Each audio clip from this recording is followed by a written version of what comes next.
Hey there. Had a couple things I wanted to mention relating to the Enraged and Charismatic series, so I thought I'd make a little video real quick. But first things first, thanks for watching the Kiwami video. It hasn't popped off into the stratosphere like the Zero video, but honestly I can't be too surprised about that. Zero is the popular Yakuza game, and I honestly might have made the video a little too quick. Some people thought it was a re-upload or I changed the Zero thumbnail. Anyway, I'm still very happy with it, and getting 10k views is an awesome amount. Second thing I wanted to mention is a bit of a spoiler for that video, so, go watch it if you haven't. But someone was able to beat one of the fights I couldn't. The homie Dus was able to successfully beat the gambling house with the Enraged and Charismatic rule set, using the save file I provided in the description.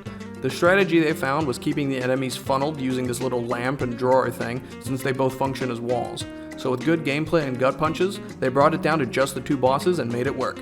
The link to their fight is in the description, so please go watch the video. It's a very satisfying completion, and I'm super happy that someone took it upon themselves to give one of the Enraged and Charismatic challenges a go. Right now, they actually just started trying this arena sword fight, which I think is going to be crazy hard. But hey, 1 down, 5 more to go. Thanks a bunch, Dus, you're a real homie. Third thing I wanted to talk about was the unedited full fights video. Just like Zero, I was planning on uploading a giant video with every fight I was able to beat in Kiwami with no editing, for posterity I guess. The thing is, the Zero video kind of felt like a big deal to me because I actually successfully beat the entire game like that. So I felt like showing it off mattered a lot for proof and if people are curious about a specific fight. Since I wasn't able to beat all of Kiwami, it kind of feels like less of a big deal, and also my files for Kiwami have some really annoying sound desync issues that I had to fix. Not to mention how many fights have rush cheese that just takes over 10 minutes. I'll still hold on to the footage, so maybe I can make it eventually and have it in an unlisted playlist or something, but I honestly just want to keep up the momentum and just get to the next video instead of having to put something together like that. That brings me to the fourth thing, the main thing. I put off doing all Substories for Zero until I beat Kiwami, and now that I've beaten Kiwami, I can feel the same feeling I felt back then. So here's the deal. I don't think all Substories is fun or interesting, at least when taken with how tedious and time-consuming it would be to do. Contrary to what you might think of me based on these challenge videos, I actually don't like wasting my time on boring things. And consider this, how many of the Substories in these games actually have any combat? A whole lot of them are just pick dialogue option 1 through 3 and laugh at the silly hijinks. And I'm not talking shit, I 100%ed Zero when I first played through it, but for the purposes of a challenge about difficulty, you gotta realize even the Substories that do have fights, how many of them are just beat up one guy? How many of them are beat up 2 to 3 guys? I have gone through enough now that most of these fights are just too easy to consider a challenge. Here, this is a list of every Substory that has a fight with more than one enemy in it.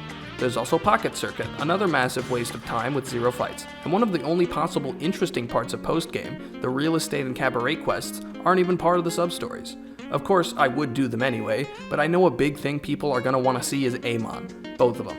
First off, I think it's a bit silly to even consider post-game super bosses with what I have access to, but that's fine, I get it. The problem is, if I made a bonus video, it would have to include Amon, which means I would have to do all 100 Substories, with about 1/5 of them actually having any real fights, and probably about 5 or less of them actually having any serious challenge worth talking about, just to get to Amon and say, yeah, the super boss isn't possible with no upgrades, what a surprise. I'm not saying I will never go and do this. I do think that despite all the tedium, there are some things worth talking about in Zero, but I don't know that for Kiwami, and this is when I realized something. If I do these Substories videos after the story videos, I will never reach Yakuza 6, because the behemoth that is Yakuza 5 would surely kill me stone dead before I even finished one of the characters. I really like these challenges. I really like making and editing these videos, and I want to keep this drive I have to continue forward through the series instead of pushing forward through monotony and burning myself out on a game. Honestly, as much as I love the engine for Zero and Kiwami, I am somehow excited to do Kiwami 2 in the Dragon engine, because it'll feel different, it'll have new fights, new strategies, and it'll just be fun. So yeah, consider the all Substories videos to be on hold indefinitely, possibly until I finish the entire series, then maybe I'll do a second lap through all of them for all the Substories. Maybe I'll just do the interesting Substories only and mod my save file to let me fight Amon. Does anyone know how to do that? The cheat tables I'm using usually have a cheat for easy completion, but I think that's for eating at restaurants and beating the batting cages and stuff like that. If there's a way to cheat to get to Amon, that would make it more reasonable for me, but for now, it's onwards towards Kiwami 2 and the rest of the series. I hope you're looking forward to it.